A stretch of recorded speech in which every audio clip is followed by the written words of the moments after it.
Hello there and welcome. In this episode, we continue with our resource gathering. So now we have an option to click on our node, and our harvester will know that this is the assigned node, and he will start the entire gathering and depositing loop. But we still want to do a few more things. For example, we want to create some kind of indicator on the harvester to know the amount of resources it is carrying. So for this, we're going to drag the harvester into the scene. And we're going to create some kind of bar over here, some kind of slider that will let us know the amount of resources. So we're going to expand the UI, we're going to expand the unit UI, and we're going to duplicate the health tracker. And then we're going to rename it to capacity tracker. We're also going to rename the health bar slider to capacity slider. And we're going to drag the capacity tracker a bit above the health bar. Now we're also going to change the color of the fill. So we're going to expand this and we're going to change the material for the fill. I'm going to use this yellow one that we already have, and now it's going to be yellow and the health will be green. Of course, you can do whatever you want. I also want to change the settings on the capacity slider. Instead of going between 0 and 1, I want to have only 10 different steps, and these will be whole numbers. Now, even though we are on 0, we can still see some yellow here. So to get rid of this, we're going to click on the fill and we're going to change this to 0. And now when we increase it to 1, it's going to be visible. But when it's 0, it's going to be completely transparent. Now we're going to add the code to change these values. So we're going to click on our harvester. Inside the harvester script, we're going to have a reference to the slider. So public slider capacity slider. We also need to add the UI namespace. You can see this one over here. And in order to effectively change the value of the slider, we're going to create a property for the current capacity. So we're not going to use this anymore, the current capacity. We're going to create a property. So public float current capacity. And you can see the capital C over here just because it's a property. And inside we're going to have a getter and a setter, and these getters and setters are going to be the only way to access the actual capacity. So we're going to create a private float current capacity, and this underscore is just so we can know that this is the private value. So we are not going to be able to touch this. We're only going to touch this, set this, or get this using this property.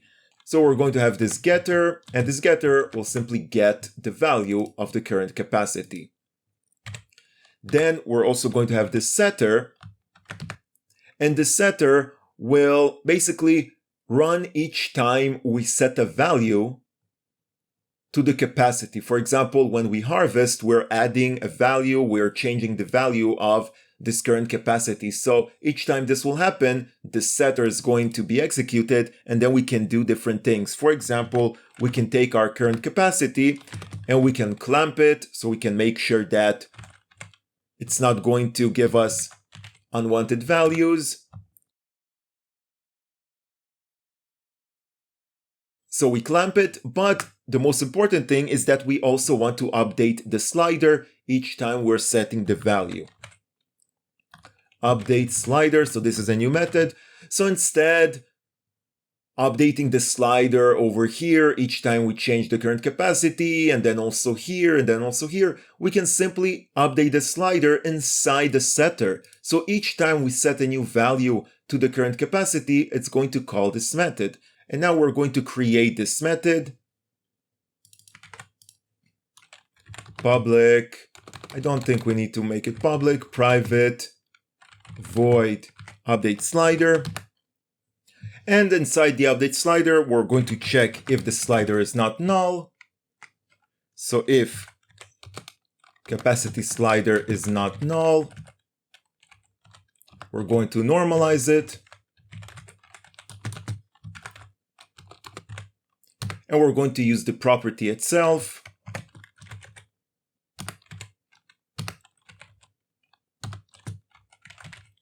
We also want to scale it so it will have these 10 steps. So scaled, normalized. And then we're going to change the actual value of the slider. So capacity slider value matf round scaled.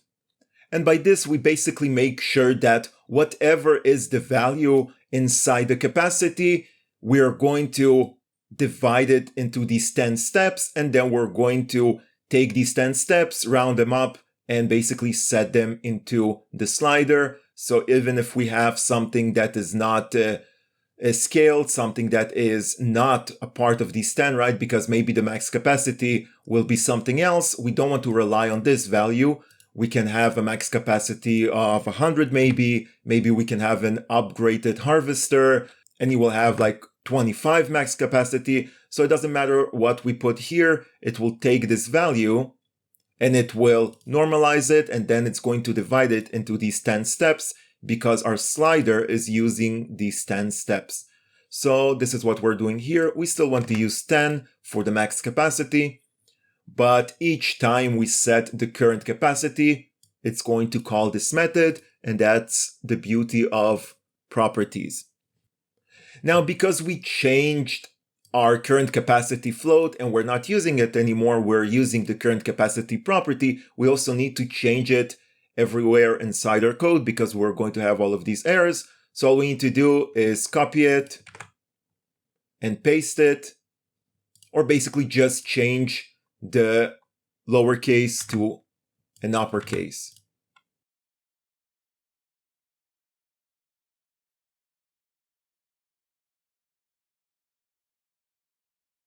Okay, so we're only using this property everywhere in the code, but when we change it, it will basically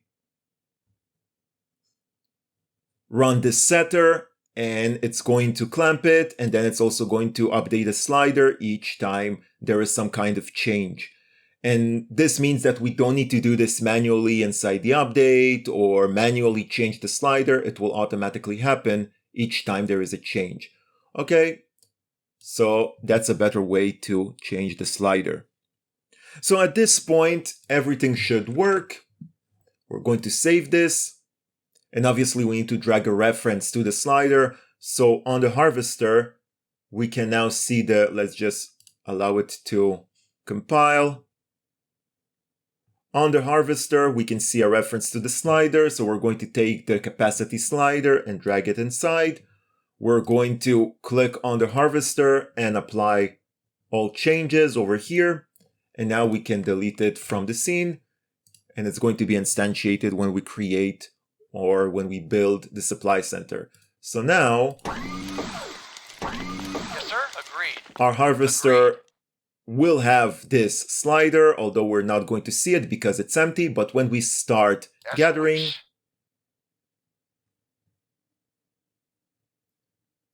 we can see that these steps are getting filled.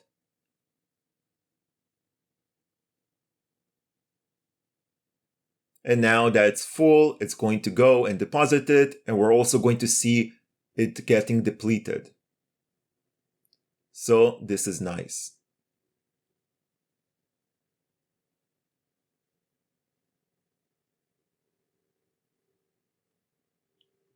Okay, so now we have a way to know the amount of resources our harvester is carrying. The next thing we want to do is add an option for different kinds of resources, because the way our system is working right now is that we have a generic resource, and then when we gather it and deposit it into the supply center, it's getting converted into credits.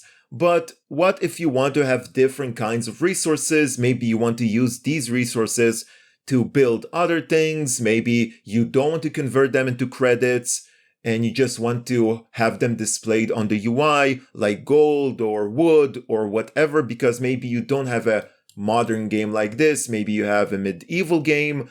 To do this, we're going to change the system a bit, but just know that we are not going to be able to carry multiple items at once on the harvester. So the harvester will only carry one item at a time, and if we try to assign a different node to the harvester, he will first go and deposit whatever he has into the supply center, and only then he will be able to gather a different kind of resource.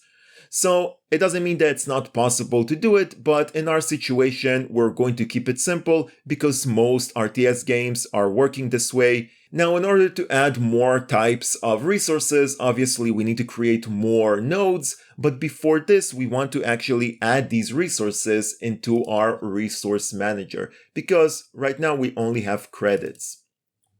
Now, these credits are still resources. Even though we don't actually gather credits, we convert resources into these credits.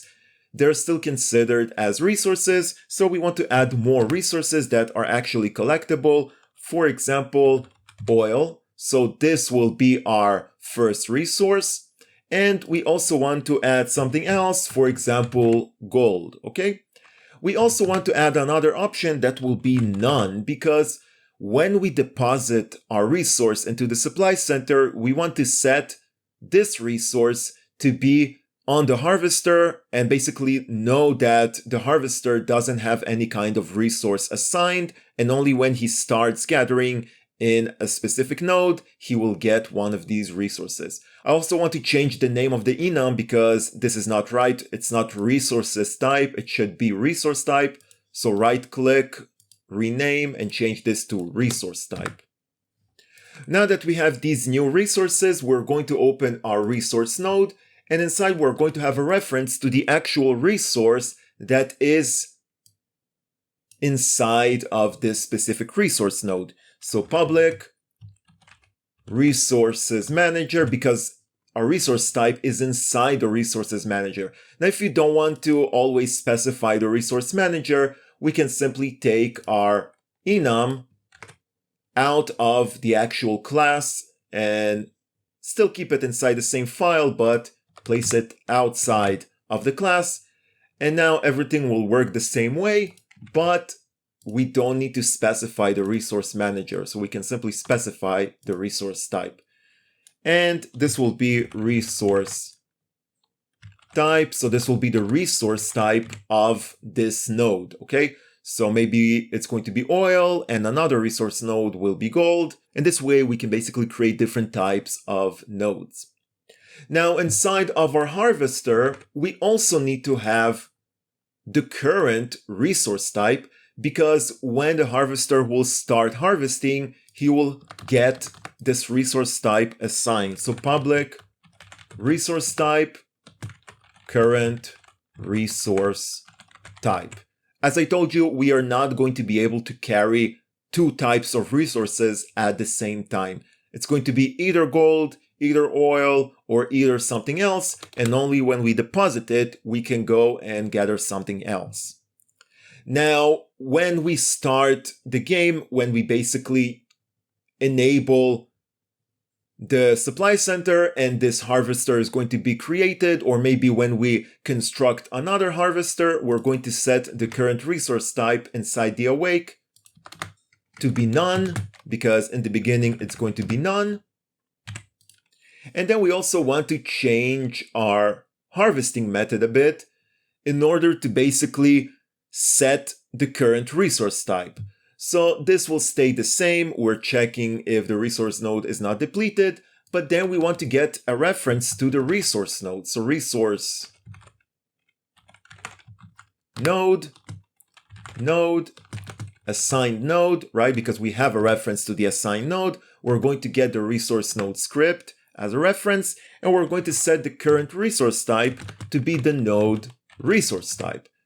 So now the harvester will know what is the resource type that he's going to be carrying. Then instead of doing all of this, we already have a reference to our resource node. So we're going to say node harvest, and the rest is going to stay the same. So we don't need to say that we are carrying a certain amount of oil or a certain amount of gold, because we still have this current capacity, and we also know what is the resource type by having a reference to the current resource type. So when we deposit it, it will simply take the resource type and it's going to do whatever we need with the current capacity. Now, when we deposit it inside the wait in depositing state, of course, we also need to change this. At this point, we are increasing a resource, which is credits, and we simply convert the capacity into credits. But we don't want to do this anymore. We don't want to increase the credits. We want to increase the actual resource that we are gathering. So instead of this, let's just comment this out. We're going to create a new method, handle resources deposit. And inside we're going to get the temp capacity, right? The amount of capacity we have at this point, and the current resource type. Then we're going to generate this. Let's just name it handle resource type. And inside this method, we're going to have a switch that is going to check the different resources, because we want to do different things with different resources. For example, if we gather oil, we want to save it as a resource, as oil. But if we gather gold, for example, we want to convert it into credits. Now again, you can do whatever you want, but we have different options. We can either store the resource as an actual resource and then use the resource, or we can directly convert it into credits. So inside we have this switch, and we're going to check the resource type. In case it's oil, we're going to basically call this method, but instead of increasing the credits, we're going to increase the oil, and we're going to provide the temp capacity. Now it's not going to allow us because temp capacity is a float and we need to provide an int. So we're simply going to cast it into an integer. And I know that this will basically cut some values because maybe our temp capacity is 9.2. And then when we do this, it's going to convert it into 9. So we're going to lose 0.2 of the resources. But again, we can change this. We can go into the resource, increase resources. And over here, we can expect a float. And then we can save the credits as a float. But then it means that we can have 300.2 credits. And this doesn't really make any sense, right? Or oil. If we create public int oil, and we're going to have 10.3 oil, it doesn't make any sense. You may convert this and say that it's like liters, so you can do this as a float. So you can play around with this. It's really up to you. But we're going to keep it simple as an integer, so it can only have round values. So we're going to start with 0 oil. And over here, we're going to cast it, and we're basically going to lose a bit of the resource. And again, you can make it a bit more efficient. For example, you can store whatever was cut off, you can store it and maybe put it back into the resource node or something like that. You can make it more efficient, but it's not really critical. Now, we also want to return. And when we get gold, again, you can do the same thing. You can store gold as gold. So you can do the same thing. And then we don't need this entire switch because we can simply do this one line and provide a resource type. But if you want to have different resources and each resource will do something else, for example, converting the gold into credits. So credits, and then we're going to do the same thing we did here. We're going to use this convert resource into credits. and basically convert the temp capacity into credits. So you can have resources that are immediately stored as the resource, like oil, or you can have resources that are going to be directly converted into credits. And inside this convert resource into credits, we're basically just multiplying this by some kind of const, credits per kilo spice. Now it's not spice anymore, so we can rename this to be credits per kilo gold. Okay, and make sure that the resource manager was also changed. Credits per kilo gold. Now this is a const, so let's just make it in capital letters.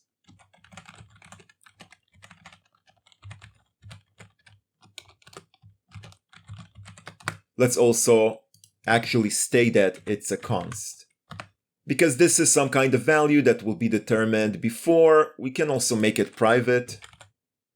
Or no, we need to make it public. Otherwise, let's make it internal, okay? So it's going to be accessible over here, or... Oh yeah, because it's a const, we don't need to do it like this. We can do it like this, okay? So we simply access this const inside the resource manager, and we don't even need to change this from the inspector. This will be some kind of value that we set before the game even starts. We don't need to change this value. It will always be the same. So it's a const, and you can do whatever you want depending on your game balance or on your financial balance. And this will convert it. Now, if you're going to have more resources, for example, some kind of other resource, and you want to convert it as well, then it's going to convert it based on the gold. But you can basically do something else. For example, you can provide a resource type as well.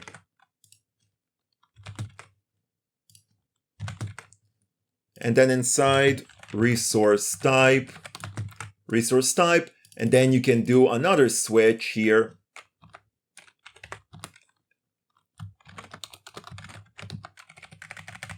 And check if it's oil, then, or if it's gold, then use this thing. Now we don't need this entire method because we can simply take this thing, delete this entire method, and then place it over here. Okay, so we simply specify the actual const inside of this, and if we have something else, for example, imagine that this is silver or something like that. We also need a return here. Imagine this is silver. So we're simply going to do the same thing. And instead of credits per gold, we're going to say credits per kilo silver. And imagine this is silver. And this will be a new const over here that we're going to create.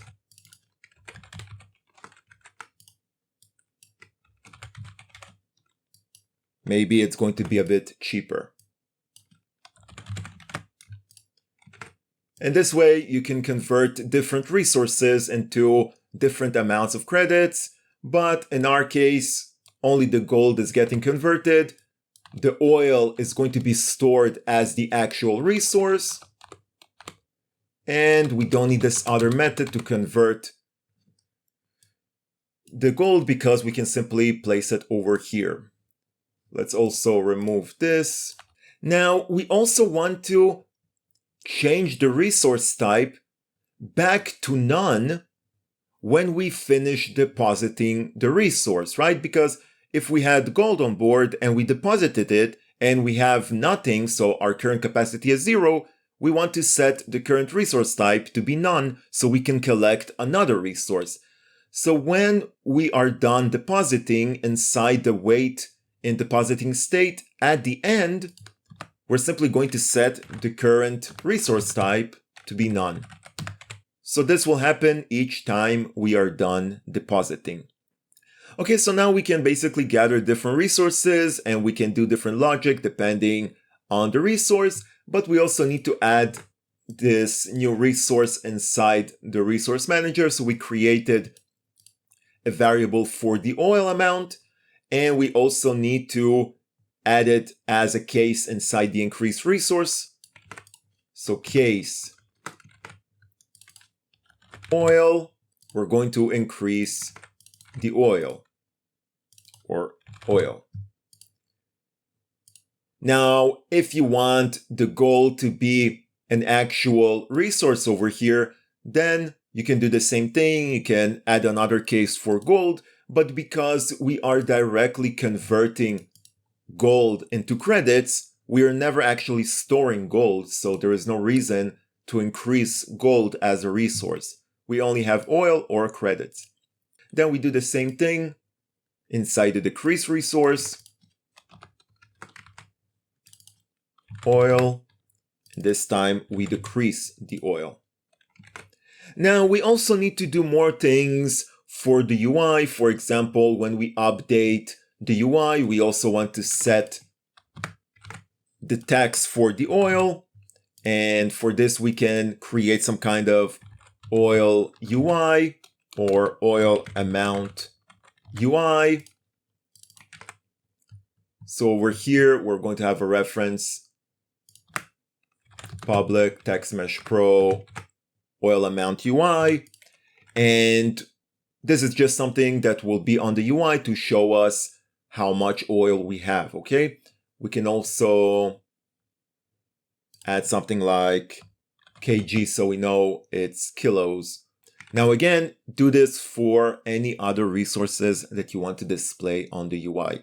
Now we don't need to add the oil into these methods because we're simply getting the resource amount in the construction system. If you want to use oil as some kind of requirement to build specific buildings, then yes, you can also add oil over here, and then inside your, where was it? Inside the database over here, when you want to create a building, you can simply add another resource requirement, and you can add oil as a requirement and set an amount. In our case, we're only going to use credits to build buildings. But if you want to have like wood or stone to build buildings, you can simply add another case over here, get resource amount, and return the oil. You can also, let's see where we need to do this. Okay, so you just need to add it over here. You can also create a get oil method. I don't know where we're using it. Let's see. Okay, I think we're not even using this, but you should. Let's just add it over here. Okay. If we ever want to use oil to build buildings or gold or something like that, and we return the oil. And now if we want to build some kind of building using oil, then we simply add another requirement for oil or gold, and we set the amount. But we are only going to use credits for this tutorial. Now we want to create some kind of just a simple UI. What is this? Yeah, we did some changes. So let's change this like this. Okay, so now we want to create some kind of UI to display all the different resources. Now you can make it look better. I'm going to do it very simple. Side panel. And then we're going to add some kind of, let's say, image. I'm going to expand it. I'm going to position it over here like that. Then I'm going to take the anchors. Okay, I'm going to remove the actual image. I'm going to rename this image to be resources panel. And inside, I'm going to add, let's say, Text Mesh Pro. I'm going to expand it so we can see the anchors. Then I'm going to drag the anchors over here. Actually, let's remove this text. Let's add another image. And let's add on this resource panel, let's add a component for horizontal layout group. And this will basically align all the different panels. And then we can create a panel for resource UI. And then we're going to maybe oil UI. And now if we have multiple resources, we can align them by changing this to, let's say, middle right. And we can also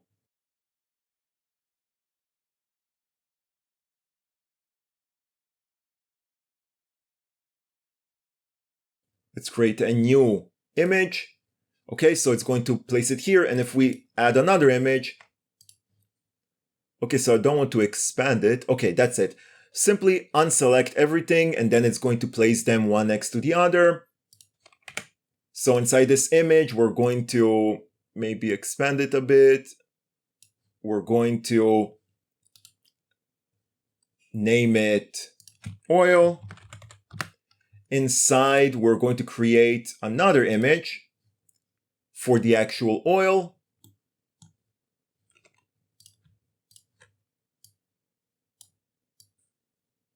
And also a text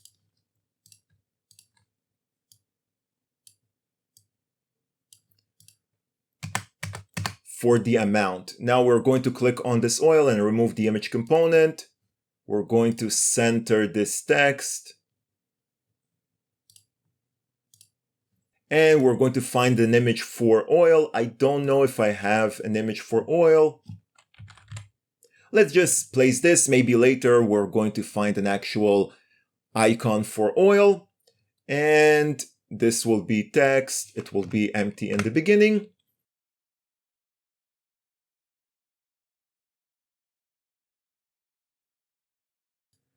And now you can basically just make a prefab out of this. Let's rename this to resource UI.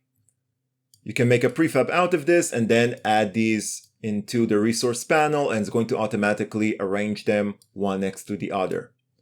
So you don't need to do this manually, okay? So this can be for gold, this can be for another resource, and you can have all your resources aligned nicely. We only have oil, so let's just keep this oil. And now we need to drag the references. So inside our resource manager, we need a reference to the oil amount. So we drag the oil amount over here into the resource manager. And now it's going to basically set the oil amount inside. So now before we test this, we also want to click on our oil node and just make sure that the resource type is actually oil, okay? So when we gather from this oil node, it's going to give us oil. And now we can test this. We can see 0 kilograms. We can change the font later. Reporting, yes sir, as you wish. And now when we start gathering and depositing, it will increase the oil. Of course. We can also click on the harvester and see that it's actually gathering oil.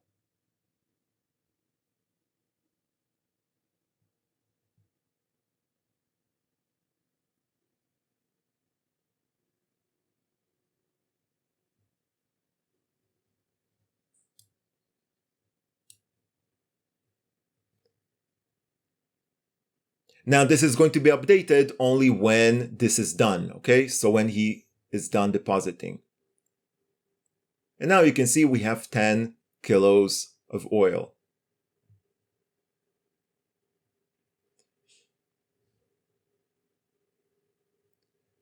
Of course, we can also stop him in the middle. Now we cannot see how much he has currently because we change our capacity into a property, so we cannot see it inside the inspector, but we can see according to this indicator that it's about halfway. Reporting. So he probably has 5 or 6 kilos. So now let's deposit back, and we're probably going to get 6 more kilos.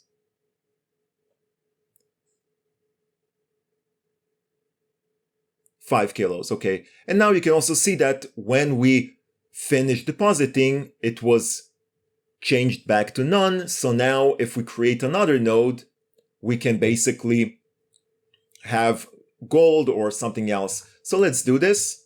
In order to create a different node, we can simply duplicate this node and set gold inside. But we're still going to have some problems because we are not restricting it to only use a specific node, right? Imagine we already have some oil on board and we try to assign it a gold node. What will it do? It will simply go to the gold node and will start gathering gold, and then it will mess up the actual harvester because it's going to think that all the resources are gold and not oil. We want to basically tell the harvester, if you already have some kind of resources on board that are not the same as this new node, then first go deposit them into the supply center. And only after you have none as a resource, then you can go to this new node, okay? If we have 2 oil nodes, then it's fine. We can gather some oil here, then we can go and gather oil over there.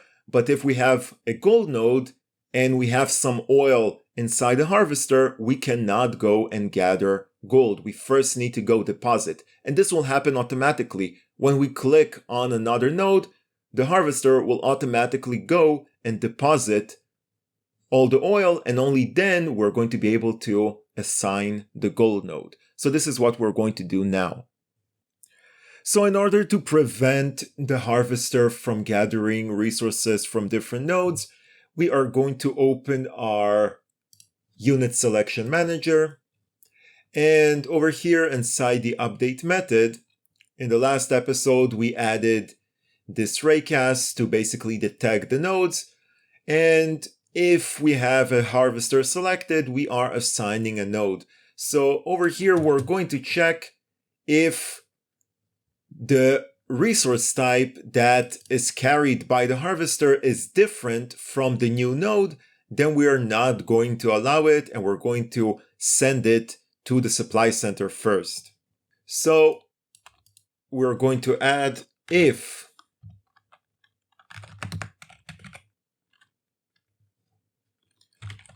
harvester current resource type is equal resource none. So if he basically doesn't have any more resources, or harvester current resource type is the same as the resource node resource type. So if he has the same kind of resource of this node, or if he doesn't have any kind of resources on him, only then we're going to basically assign the node, okay?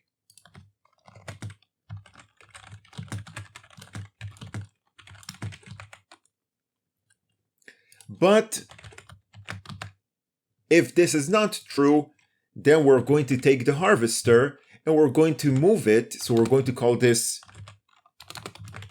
move to method and send him to the harvester supply center. Now we don't need to activate any kind of depositing method, because as soon as he's going to arrive to the supply center, it's going to be triggered automatically, and we did this in the previous episode. So now if we have, for example, some oil left on the harvester and we click on an oil node, then it's fine. We're going to go and harvest more oil. But if we have oil on the harvester and we click on a gold node, then he will first go to the supply center, deposit all the oil first, and only then he's going to be able to gather gold. Now, we're still going to have a problem, because when we click on the new node, it's going to override this method, right? Because when we click on the ground inside of our unit movement and we click with the mouse, it will prioritize this method, this move to method, and then it will actually move to this new node instead of moving to the supply center. So we need to create some kind of way to block the manual movement until he actually goes to the supply center. So it's enough for us to just block this one click, and after this one click, we can re-enable it. For this, we're going to open our unit movement script, and we're going to add a bool. So public bool, we're going to name it allow manual input, and it's going to be true. Usually it's going to be true. And then over here, when we try to update and basically call this thing, we're going to check if allow manual input is false, then simply return. Okay, so it's not going to allow us to click. So even if we click, it's not going to call this thing over here if this is false. And we're going to set it to be false right before we send it to the supply center. So first we need a reference to the unit movement script.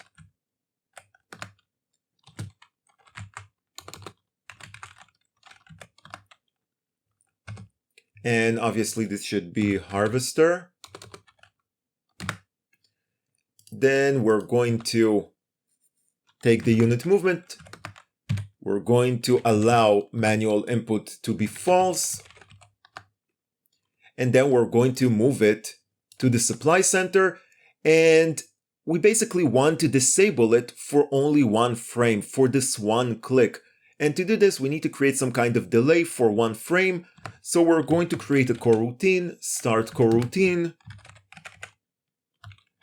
re-enable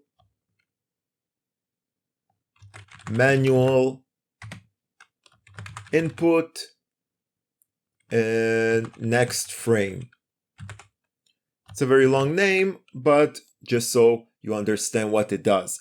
And we're going to pass in the unit movement so we can trigger it. Then we're going to generate this method, and this should actually be an I enumerator because it's a coroutine. And inside, we can basically wait for one frame by using yield return null. And only then, after this one frame, we're going to allow the manual input again. Okay, so we're basically skipping one frame, and it means that when we click on this new node, this manual movement will be disabled, so it can actually call this, and the harvester will go to the supply center. So this should work. And now we can basically duplicate our node, this oil node. We're going to duplicate it, we're going to move it here, and then we're going to change it to be gold. Now, we're going to change the way it looks, but just remember that this is oil and this is gold. And now we're going to test this. So we're going to create a supply center, and as we can see, the harvester doesn't have any kind of node assigned, and it doesn't have any kind of resource. Awaiting order. So when we tell it to gather some oil, it will start gathering oil, and we can see that the current resource type is oil. But if, for example, we stop it in the middle and we try to assign the gold node, it will first automatically go and deposit the oil into the supply center. And only when it's done, the current resource type will be none again. And only then we can actually let it harvest gold. And now you can see that the current resource type will be gold. And because of our logic, when we deposit the gold, it's going to be converted into credits.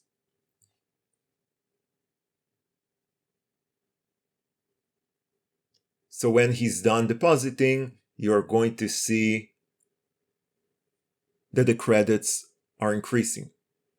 Okay? Now he's going to continue with this node. If we want to change to another node, we're simply going to cancel it, and you can see that there is no node assigned. So we can let him go to the oil node. Now you can be more creative, for example, changing the bar over here to a different color. If he's gathering oil, it can be black. If he's gathering gold, it can be yellow. And this way the player can know which kind of resource it's carrying, right? Because at this point, we don't know which kind of resource it's gathering. You can also add some kind of icon or maybe some kind of text that will let us know what is the type of resource it's gathering. But this is really up to you. Eventually, you can just let him go back to the supply center, deposit all the resources, and now you're going to see what will increase. So it was 1 kilo of oil. Obviously, because you manually send him to the supply center, he doesn't have any assigned nodes, so now you need to assign a new node. So everything is working. Now, we just want to change the way the node is looking, so we're going to rename the oil node to be gold node. And you can basically do whatever you want. I'm going to provide you a link to an asset that I used to create this gold model. Now, I cannot provide you this entire thing in the description because this is not my asset. This is an asset you can download from the Unity Asset Store, but it will only contain these single stones, okay? These are single stones. What I did is take these stones and I basically created some kind of field of small rocks. And I basically took a lot of them and I placed them all over, and then I placed them inside of a parent, okay? And then I created a lot of these parents. And the reason I did this is because I want to be able to hide these parents when the node is getting depleted. So imagine now we are at 100%. When we reach 80% depletion, we're going to simply disable one of them. Then when we reach 60%, we're going to disable these and these. So the node will basically change based on the depletion, right? So this will help us know if we have more inside the node or less. Obviously, you can also add some kind of text when we hover over the node to know how much resource is left. But this is a nice touch. So I created this prefab and I'm simply going to drag it into the gold node. To be a child, I'm going to delete the oil itself. I'm going to position this in the middle. So now you can see it over here. And I also want to make sure that it's above the ground, but not too high, something like this. Okay. And now again, I cannot provide you this entire thing because the setup is made out of an asset that is not mine. This asset is on the asset store and I cannot provide you the actual prefab. So you need to build this yourself. But it's basically just a parent that has children, and these children have a lot of stones. I also added this gold color material just so it will be like gold, okay? And now we can unpack it from being a prefab, and we are going to add some logic into our resource node to basically change the way the model looks like based on the depletion rate. Because right now, if we go and we gather the gold, it's not going to change anything. It's kind of hard to see. So let's just make it maximized so we can see it better. We can see it over here. It's kind of hard to see it. But now if we can go and gather the gold.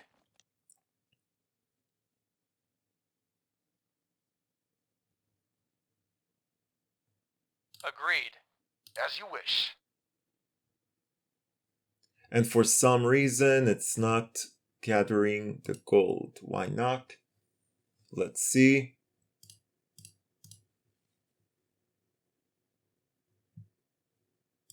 Yes, sir.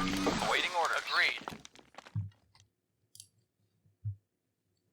Yes, sir. Of course. For some reason, it's not course. assigning the node, but here it does assign the node. And we didn't change anything, right? So I'm not sure why this happened. I mean, it's the same oil node. We simply duplicated it.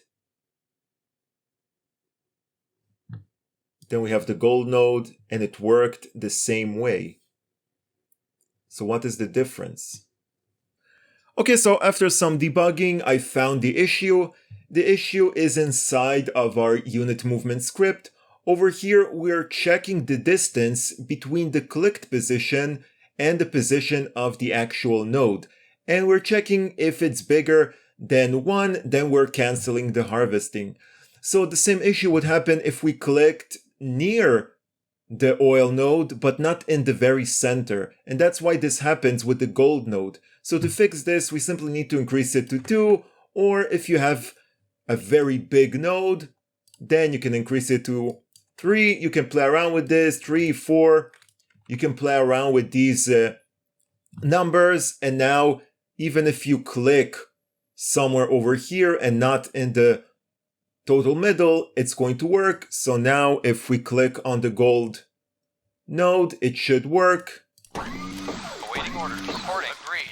You can also see over here, if we click on the gold node, of course, we can see that the gold node is assigned. As you wish. So we just need to make sure that as long as the cursor is getting yellow, it will be inside of this area. Agreed. And now the node will be assigned, and also here, right? Because if we click here, it's not going to work. And to fix this, we basically need to increase this value. So that was the issue. So now everything is working, and we can have different kinds of nodes, different kinds of resources. Now I want to add some logic into the node to basically deplete or change the model of the resource based on the amount of resources left, okay? Now, this is not something you must do. This is just to have a better looking game. So to do this, we are going to create 2 different ways to deplete the node, right? Because if we have some kind of sprite like this thing, all we want to do is decrease the size of the sprite as the depletion, okay? We simply want to change the scale. If we have a node like this, we want to disable these children each time we are gathering, okay? And these are 2 different things, so we need to have 2 different methods. And to implement this, we're going to create some kind of enum to basically let each node know which type it should use. So we're going to create a public enum. Let's say depletion visual mode.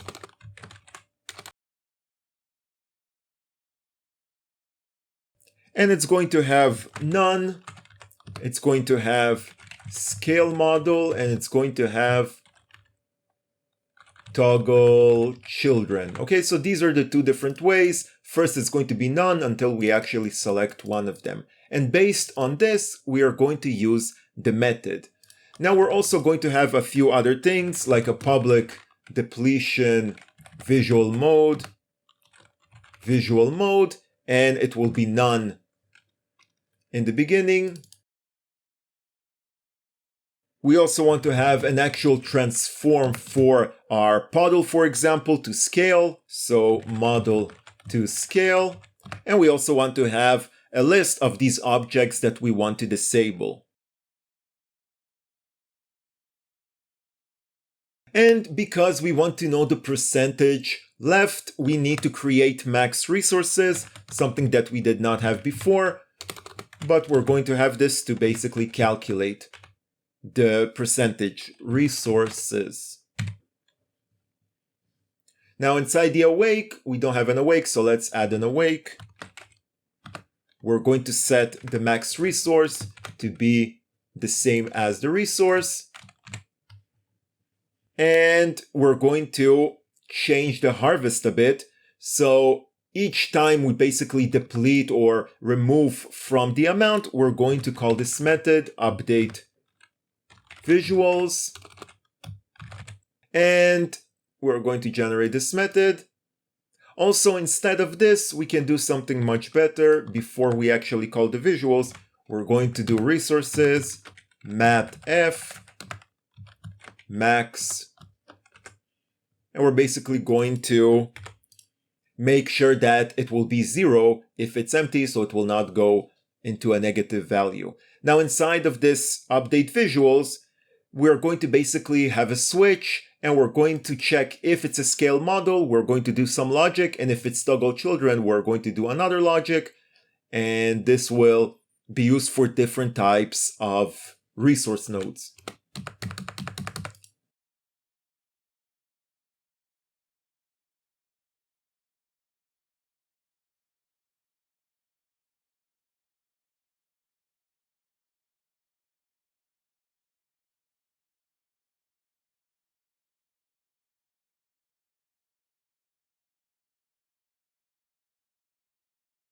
Okay, so we're basically doing different operations based on the visual mode.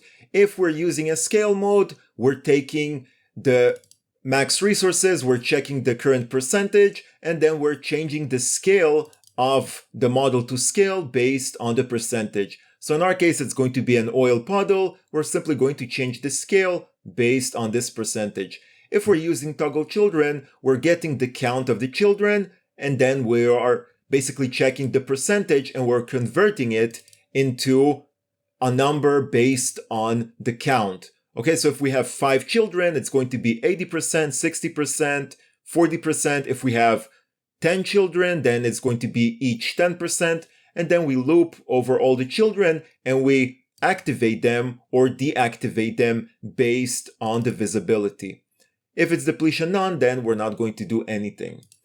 Okay, and now everything should work.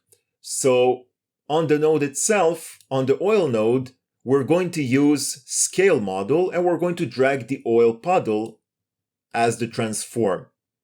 Now we don't need to provide the children because it's not relevant to this type of node. For the gold node, we're going to use toggle children and we're going to provide all the children into this list. So gold 1, gold 2, right? Gold 3, gold 4, and gold 5. And we don't need to provide a transform because this is only relevant for the scale mode. Now, if you have some kind of logical order here, then place them one by one according to the order. For me, they're all the same. They're a bit rotated, but it doesn't matter which one goes first. I still want to provide them like this, okay? And what will it do? It will basically take this, and when we have 100%, all of them will be visible. But when we reach 80%, then these ones will be disabled. When we reach 60%, these ones will be disabled. When we reach 40%, these ones, and then 20% these ones, and eventually we're going to left with this. So it's going to look much better, and it will be reactive. Obviously, we can have more and more children, and it will still work the same way. Now, before we test this, there is still the problem with the gold node, and I thought that I fixed it by increasing the distance over here, but this is not the problem. So we can bring it back to 1. This is not the problem. The problem is that if we go to our oil node, we can see that it looks centered and the gold node itself is also centered, and all we did was duplicate it. But if we select the rect tool, we can see that it is for some reason not centered on the actual model. The oil node is centered, but the gold node for some reason is not centered. And although the gold models are centered, you can see 0, 0, and also these ones, for some reason, it is offside. So that's why we have all of these problems. So to fix this, we simply need to move the actual model over here, and we also need to move the box collider over here. So let's just move it over here to the center. Now we can simply center it, and you can see that if we center it, it actually goes over here. Then we can also move the actual model. Again, I don't know why it's so offside. And now if we check it, let's just make sure that the model is in the middle of the actual object, okay? And this should be the same for any kind of resource, because it will try to go here and you click here as well. And if it's in a different position, then it's not going to start harvesting. And now we have the center of the actual object. We have the box collider in the center. We can even make it a bit smaller.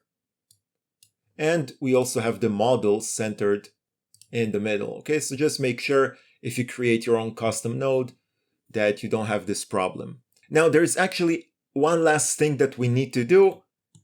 Because of the way the script is going to work right now on the oil node, it's going to scale the model, but because the resource is full in the beginning, it's going to start from 111, but our oil puddle is 0.3. So it's going to make it 111 when we start the game. That's not something we want.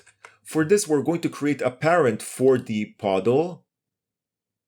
Just create an empty object. We're going to set the puddle to be 111, but the parent is going to be 0.3, 0.3, 0.3. Okay, and now we're still going to use this oil model or sprite, but the parent will make it smaller and it will start with 111, but then it's going to be reduced when the resources are reduced. Okay, and now I promise you that we are actually done. So let's see how everything is working. If we Yes, sir. Agreed. select our harvester and we click on the oil node, we can see it's at 100. And then when Yes, we sir. start Agreed. harvesting, let's just zoom in a bit. When we start harvesting, Awaiting orders. it's going to make this puddle smaller. Agreed. So it's hard to see, but it's actually becoming smaller and smaller depending on the amount of resource. And now when we deposit it and we come back, it's going to be even smaller. Obviously, you should have more than 100 kilos in each node, so it will take some time. But in our case, it will take about 10 runs to deplete the entire node. You can see that it becomes smaller and smaller and smaller.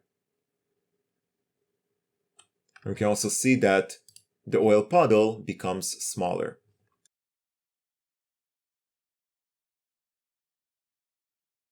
Now we also want to test this for the gold node.